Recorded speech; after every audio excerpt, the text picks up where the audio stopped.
Boa noite a todos os irmãos que nesta noite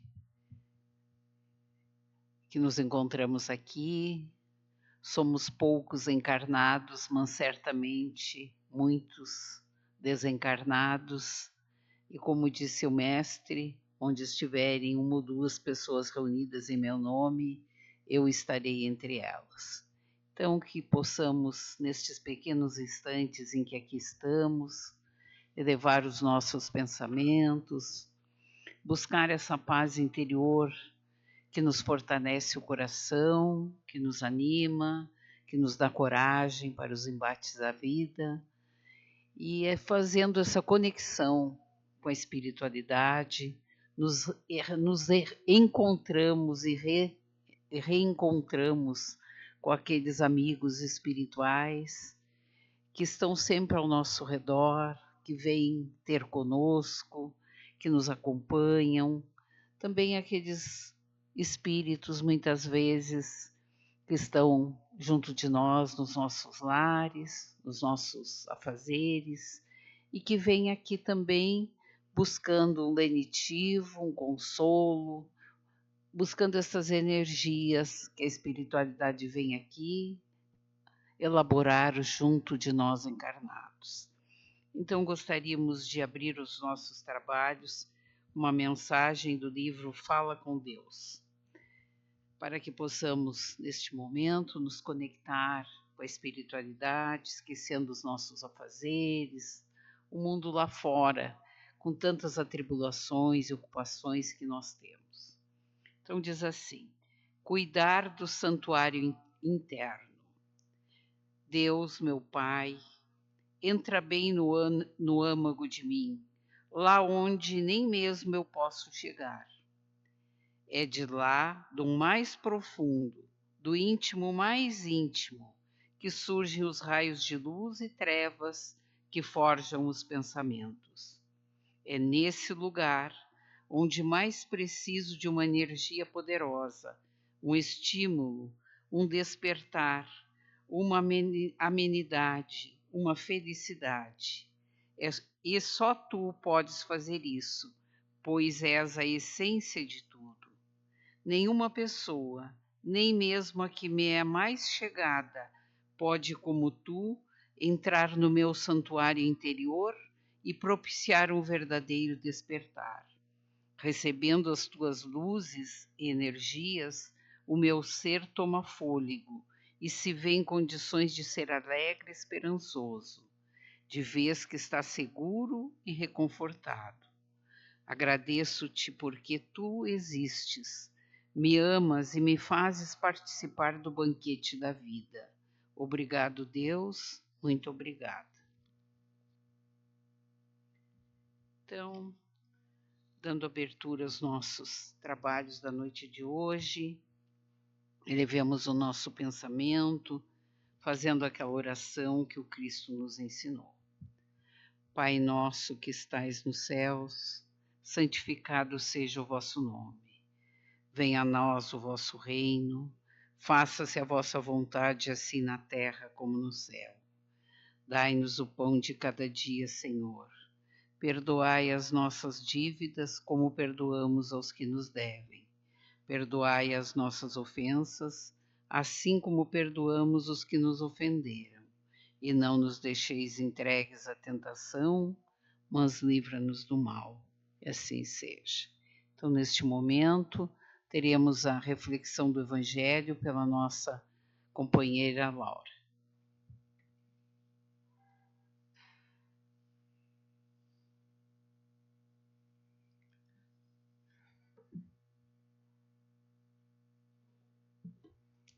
Boa noite a todos nós que estamos aqui, com muita gratidão por podermos estar aqui neste momento. Porque tivemos a possibilidade de nos deslocar, de estarmos aqui, de podermos passar momentos de reflexão, mas também de energização para nós, para todos nós. Que possamos então aproveitar e levar daqui todas as energias que os nossos queridos amigos vêm nos trazer. E hoje vamos começar a nossa reflexão com o Evangelho de João. Então, João nos diz no capítulo 3, assim: havia entre os fariseus um homem, cujo nome era Nicodemos, líder dos judeus. Ele veio até Jesus de noite e lhe disse: Rabi, sabíamos que vieste de Deus. Mestre, pois ninguém faz estes sinais que tu fazes, se Deus não estiver com ele.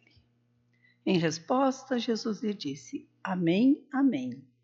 Eu te digo que se alguém não for gerado de novo, não pode ver o reino de Deus. Então, esta narrativa que João nos faz está no Novo Testamento, capítulo 3, de 1 a 3.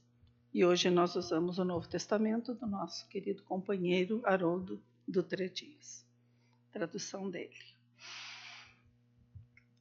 A reencarnação, como Jesus nos fala aqui, fala para Nicodemos, mas falando para nós todos, ela não é um acontecimento isolado, ao acaso, mas é um processo educativo. Este processo é planejado, muito bem planejado pela sabedoria divina. E é planejado para favorecer o progresso do espírito, para favorecer o progresso de todos nós, de cada um de nós. E quando nós refletimos sobre a finalidade da reencarnação, à luz da doutrina espírita, como fazemos aqui, nós compreendemos que a vida corporal, a que estamos vivendo agora, ela constitui uma oportunidade, uma preciosa oportunidade, que é concedida por Deus para que o espírito, nós, em espírito, aqui, encarnados, desenvolvamos as nossas potencialidades, para que nós aprendamos a amar. E para que o espírito avance moralmente. Estas oportunidades são para o seu avanço moral. E também que uma única existência seria insuficiente para o desenvolvimento integral da criatura. Pela reencarnação, Deus nos dá novas oportunidades de aprendizado, de reparação e de muito crescimento. E então, nós vamos entendendo que na justiça divina, Deus não distribui privilégios. Ele não distribui castigos aleatórios, arbitrários.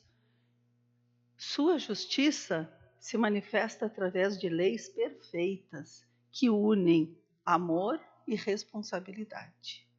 E cada espírito, cada um de nós, recebe novas oportunidades conforme as necessidades evolutivas que temos.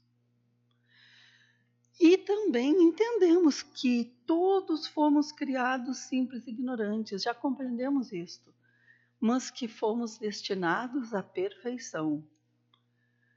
E nós temos várias oportunidades em que podemos ver este destino, que podemos compreender este nosso destino. Eu me lembrei e anotei aqui duas oportunidades em que eu vejo tão claro isto. No Salmo 82, tem assim: eu disse, vós sois deuses e filhos do Altíssimo. Vós sois deuses, o que será que isto quer nos dizer? E João, no capítulo 14, também nos diz, nos narra as palavras de Jesus. Amém, amém vos digo, aquele que crê em mim, as obras que eu faço, ele também fará. E fará maiores que estas. Então, Jesus nos enfatiza que nós todos também chegaremos à perfeição, que o progresso é o nosso destino, não tem como nós fugirmos deste destino. E este progresso ele pode ser mais rápido ou pode ser mais lento, conforme o uso que nós fazemos do nosso livre-arbítrio, da nossa liberdade, que foi dada a cada um de nós. Mas esse progresso jamais será interrompido. Cada encarnação, cada experiência de cada encarnação é diferente. E na lei do progresso, como ela mesmo diz, existe progresso, pois é lei do progresso. Então existe progresso. E para que o progresso aconteça, que nem sempre ele é tão visível, porque ele nos aparece conforme as experiências que nós conseguimos viver naquela encarnação, existe um planejamento espiritual.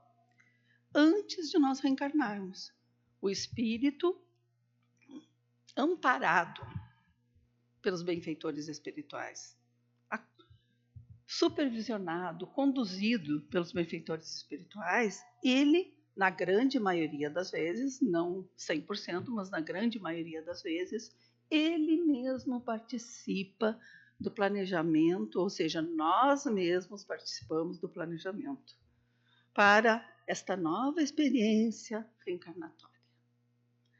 Escolhemos as circunstâncias compatíveis com as necessidades de aprendizado. Até que ponto será que participamos dessas experiências que estamos agora, nesta encarnação, vivendo?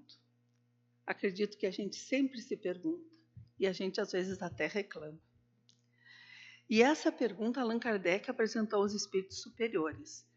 No capítulo 6 do Livro dos Espíritos, ele faz esta pergunta aos espíritos superiores. Na questão 258, ele pergunta: quando na erraticidade, antes de começar nova experiência corporal, tem o espírito consciência e previsão do que lhe sucederá no curso da vida terrena? Tem o espírito consciência e previsão do que lhe sucederá no curso da vida terrena? E eles respondem: ele próprio escolhe o gênero de provas por que há de passar. E nisso consiste o seu livre-arbítrio. Ele mesmo escolhe. Isso é muito importante, porque muitas vezes nós dizemos: isso é porque Deus quer. Que seja feita a vontade de Deus. Eu não posso mudar, se Deus quiser vai ser assim, não adianta. Mas a doutrina espírita, ela vem nos aclarar tudo isso. Que o espírito, nós, quando a gente fala espírito, estamos falando de nós, conhecendo as necessidades evolutivas que tem, conhecendo todas elas, ele participa da escolha, da experiência. Nós participamos, aceitamos determinadas experiências que são necessárias para nós, porque sabemos que vão nos ajudar, vão aparar as nossas arestas, vão aparar os equívocos que nós temos do passado, vão nos ajudar a vencer tendências inferiores, vão nos ajudar principalmente a desenvolver virtudes ainda frágeis, por enquanto frágeis ainda. E assim compreendemos que Deus oferece ao Espírito, a cada um de nós, a liberdade de participar conscientemente, quando lá estamos, da construção do nosso próprio destino. Então, nós somos donos do nosso destino, nós o construímos. E na questão 259, o Kardec pergunta novamente: do fato de pertencer ao espírito à escolha do gênero das provas que ele deve sofrer, seguir-se-á que todas as tribulações que nós experimentamos hoje na nossa vida, nós as previmos e buscamos? Resposta dos espíritos: todas não. Porque não escolhestes e previstes tudo o que vos sucede no mundo, até as mínimas coisas. Escolhestes apenas o gênero das provações. As particularidades correm por conta da posição em que vos achais. São muitas vezes consequências das vossas próprias ações. São muitas vezes consequência das vossas próprias ações. Nem tudo está nos mínimos detalhes determinado. Porque nós não podemos esquecer que o planejamento, ele não elimina a nossa liberdade. Não elimina a nossa capacidade de escolher. Não tira o nosso livre-arbítrio. E como que eu estou vivendo hoje? Como que nós estamos vivendo hoje? A gente se pergunta. Nós trazemos um programa geral de aprendizado, todos nós. Mas como que estamos vivendo esse programa? Porque todos os dias da nossa vida, nós apresentamos novos capítulos da nossa história. Fazemos a nossa própria história. E será que conseguimos nos lembrar, quando começamos a rever a nossa vida, de alguma decisão que mudou completamente o nosso destino, mudou completamente o rumo da nossa vida? Nesta existência agora que nós estamos vivendo, será que conseguimos lembrar? Será que tivemos este momento? Então Kardec vai na questão 262 e pergunta para os espíritos: como pode o espírito que em sua origem é simples, ignorante e carecido de experiências, escolher uma existência com conhecimento de causa e ser responsável por esta escolha? A resposta, então, vem assim: Deus lhe supre a inexperiência, traçando-lhe o caminho que deve seguir, como fazeis com a criancinha. Deixa-o, porém, pouco a pouco, à medida que o seu livre-arbítrio se desenvolve, senhor de proceder à escolha, e só então é que muitas vezes lhe acontece extraviar-se, tomando o mau caminho, por desatender os conselhos dos bons espíritos. Quantas vezes nós ouvimos aquela vozinha que nos diz assim ao ouvido, que nos diz na nossa consciência: não faz, não discute, não briga, não vai lá, não enfrenta. Mas nós estamos tão bravos, estamos tão irritados, estamos tão magoados, estamos tão aborrecidos, que vamos lá e fazemos. Embora aquela vozinha nos dizendo ao ouvido: não faz. E essa é uma escolha. Não está na nossa programação. Na programação que fizemos para a nossa jornada desta vida. É uma escolha através da nossa liberdade. Porque se o nosso futuro, nosso destino estivesse completamente definido, completamente determinado nos mínimos detalhes, que mérito haveria na nossa vitória? A beleza da nossa encarnação está na liberdade, de podermos escolher e de nos sentirmos felizes quando fizemos a melhor escolha. De construção. A beleza está na construção que nós fazemos do nosso próprio caminho. A providência divina, ela prepara as oportunidades para nós, mas quem realiza as ações, quem toma as decisões, somos nós. Nós mesmos é que fazemos isso. Nós mesmos fazemos o que queremos. Sabemos o que desviar ou não, como iremos agir ou não. Somos nós mesmos.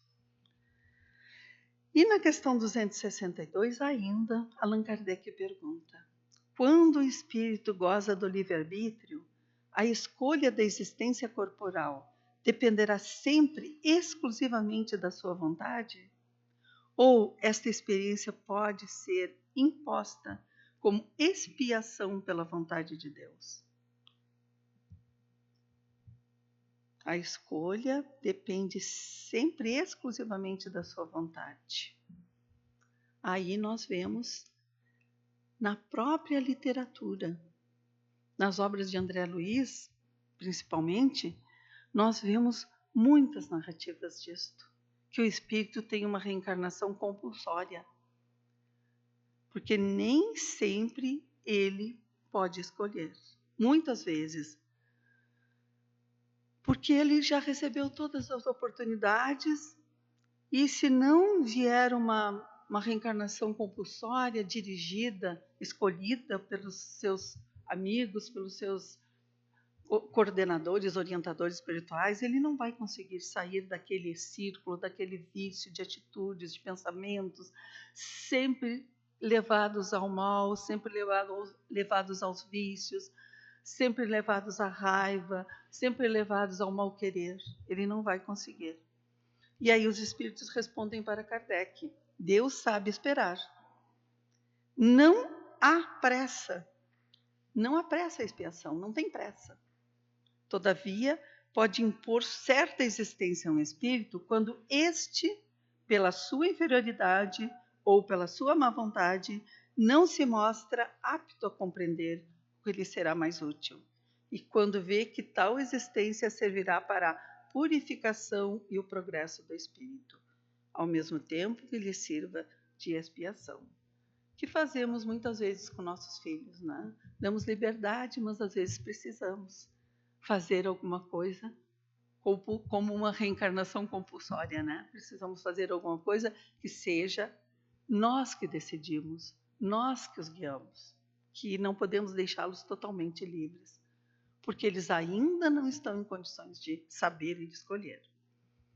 E é quando o espírito começa, então, a poder voltar a progredir. Vem o arrependimento, vem a expiação e vem a reparação. E assim conseguimos, porque quando falamos o Espírito, estamos falando de nós mesmos, quantas vezes? Conseguimos novamente o nosso processo de progresso. Conseguimos novamente seguir em frente. Paramos, talvez, algumas vezes, damos uma estacionada, mas nunca as experiências vividas vão ser inúteis, sempre elas nos servirão. E agora seguimos em frente. Seguiremos em frente novamente e progrediremos. Porque nós não podemos esquecer que a expiação, ela não é castigo. Ela é oportunidade para a nossa transformação. É educação. E cada existência, ela representa um capítulo da nossa longa caminhada terrena. Através das nossas existências, das nossas encarnações, nós vamos tecendo vamos fazendo um tecido, vamos tecendo experiências, vamos montando uma colcha de retalhos. Com esses fios que nós vamos emaranhando, com essas experiências que vamos juntando, vamos montando a nossa história. E quando nós ligamos Kardec a André Luiz, nós encontramos as respostas que acalmam o nosso coração. Porque Kardec nos traz como que as escolhas acontecem, nos esclarece como que o espírito participa do planejamento, como ele se constrói o seu destino. E André Luiz, nas suas obras, ele amplia o nosso entendimento. Quando lemos, estudamos as suas obras, nós vamos entendendo. Este livro, Evolução em Dois Mundos, é uma das obras de André Luiz, este é Chico Xavier e Valdo Vieira, que psicografaram pelo espírito André Luiz, nos traz muitas e muitas, quem não leu, que quiser ter conhecimento, nos traz muitas e muitas elucidações sobre esta evolução, né, que nós buscamos e que nós mesmos vamos traçando. Então, Kardec nos apresenta os princípios de tudo. E André Luiz, depois, nas obras complementares, como nós sabemos que existem, descreve os mecanismos espirituais que estão envolvidos nesse processo, que nós mesmos vamos traçando. E nos mostra que a vida não é construída apenas antes da reencarnação, lá no planejamento espiritual. Ela continua sendo construída todos os dias da nossa vida. Hoje nós, no dia de hoje, estamos construindo mais uma parte da nossa história, da nossa reencarnação. Cada pensamento, cada sentimento, cada atitude, cada decisão que tomamos são a construção do nosso destino de hoje e de amanhã. Que plantamos hoje, colheremos amanhã. E é tempo de nós, então, renascermos, de renascermos todos os dias. E pensarmos que agora vai ser diferente. Porque, afinal, o nosso amor ainda é aprendiz. Mas chegaremos lá.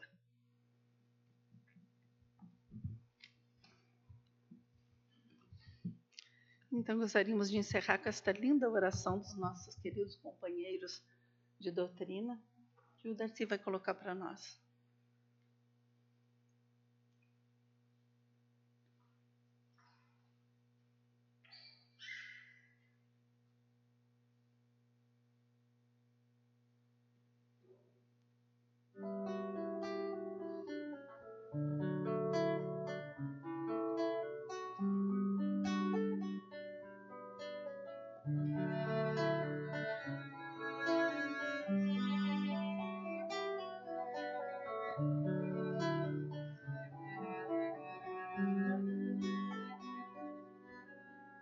Como alguém que encontrasse a luz, depois de andar e andar procurando o caminho. Como alguém que enfim já pudesse ouvir respostas que trazem consolo e sentido ao destino. Eu encontrei tuas páginas e sequei minhas lágrimas, percebi que a dor da semente é o parto da vida.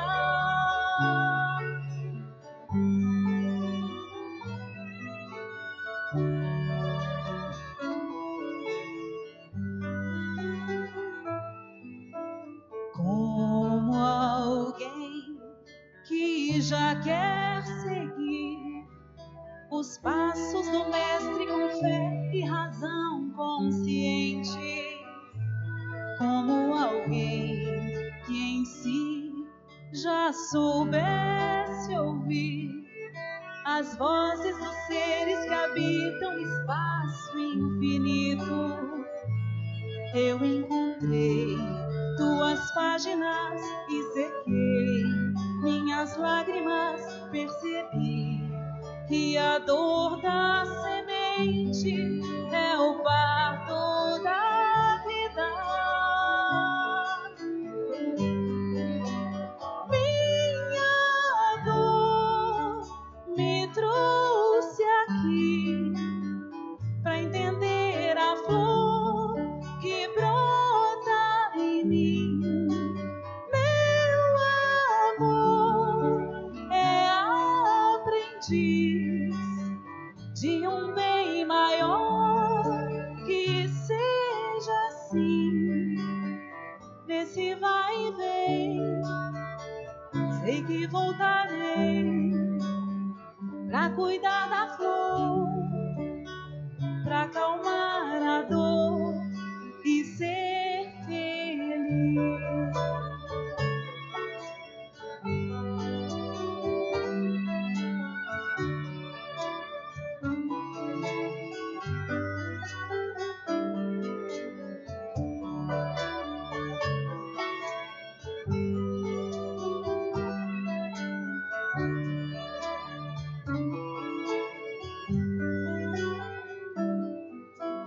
Como alguém que já quer seguir os passos do mestre com fé e razão consciente, como alguém que em si já soubesse ouvir as vozes dos seres que habitam o espaço infinito.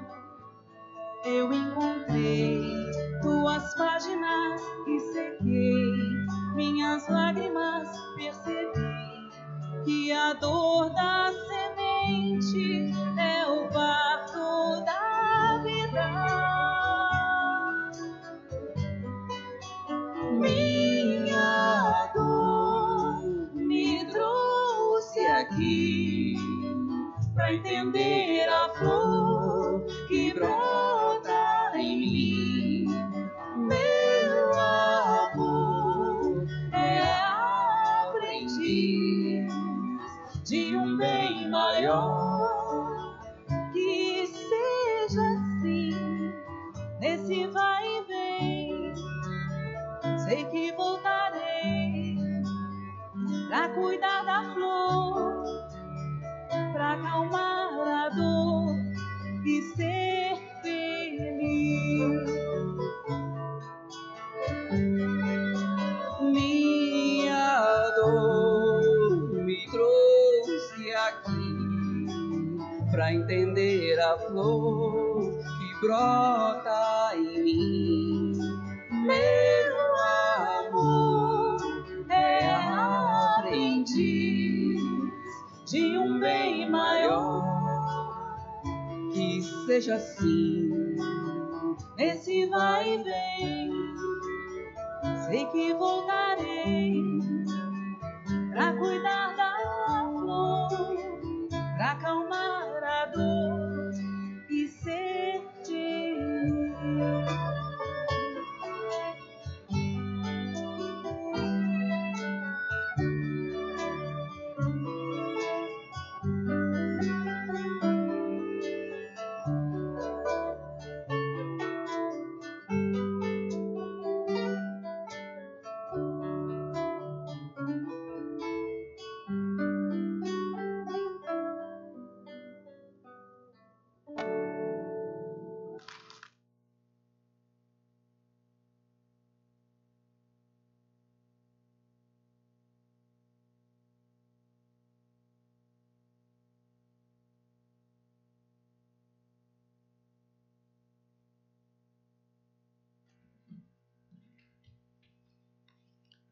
Então, queridos irmãos, depois dessas reflexões, né, e dessa música linda que nos eleva, que faz com que a gente, né, voe mais alto um pouquinho, né, e esqueça tantas atribulações dos nossos afazeres e que nos faz olhar para dentro de nós.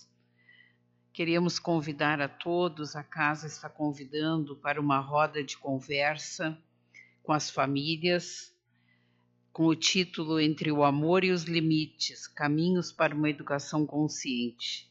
É uma promoção da área da família, será no dia 12 de agosto, às 20 horas, no Lar da Solidariedade, no salão aqui nos fundos da casa, ou pela General Câmara. E as inscrições podem ser feitas pelo telefone 999-685531 ou procurando qualquer um dos trabalhadores da casa. Então, convidamos a todas as famílias, pais e mães que desejarem.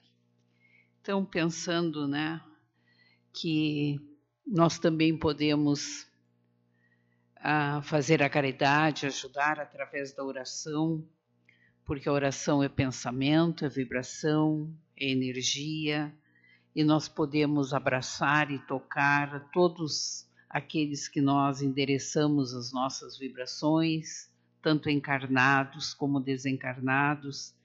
Então, que levemos o nosso pensamento, buscando lá no íntimo do nosso ser, as vibrações mais profundas de amor, para que todos possam receber as nossas energias de amor, de carinho, de paz, por todos aqueles que cada um neste momento envolve com seu pensamento, pelos doentes internados no hospital, nos asilos, nas casas de saúde, de repouso, em seus lares, nas prisões, por aqueles nossos familiares, nossos amigos, nossos vizinhos e por cada um de nós. Deus, nosso Pai, que sois todo poder e bondade, dai a força àqueles que passam pela provação, dai a luz àqueles que procuram a verdade, e ponde no coração das criaturas a compaixão e a caridade.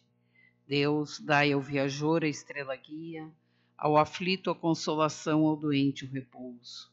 Pai, dai ao culpado o arrependimento, ao espírito a verdade, à criança o guia, ao órfão o Pai. Senhor, que vossa bondade se estenda sobre tudo que criastes. Piedade, Senhor, para aqueles que não vos conhecem. Esperança para aqueles que sofrem.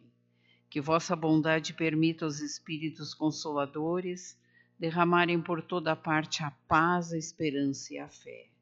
Deus, um raio, uma faísca do vosso amor pode abrasar a terra. Deixai-nos beber nessa fonte de bondade fecunda e infinita, e todas as lágrimas secarão, todas as dores acalmar-se-ão. Um só coração, um só pensamento subirá até vós como um grito de reconhecimento e de amor. Como Moisés sobre a montanha, nós vos esperamos com os braços abertos. Ó bondade, ó beleza, ó perfeição, e queremos de alguma sorte alcançar a vossa misericórdia.